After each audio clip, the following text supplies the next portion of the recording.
nila. Wala kasi siyang choice eh. Talagang gagawin mo. Good thing naman kasi alam mo hindi yung parang kasi siguro bago pa siya, excited siya, and marami pa siya pero kasi hindi pa siya nakaka-advance feel problem siya sa side. So, sabi ko naman sa kanya, bakit na nag-explain ako ng dahil mo, ito yung mga pangalan ng problem sa akin. Yun naman, ito na ginagawa. Nag-explain ko sa kanya kung ano naging problem mo.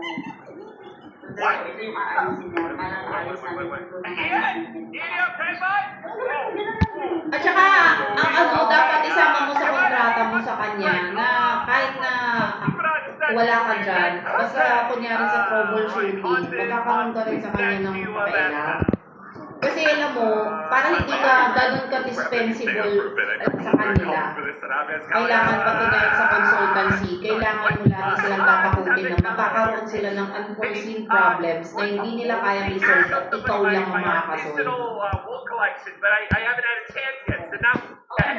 You just sit there for a second. I'm gonna bring it up. All 347 here again. It's like, oh no.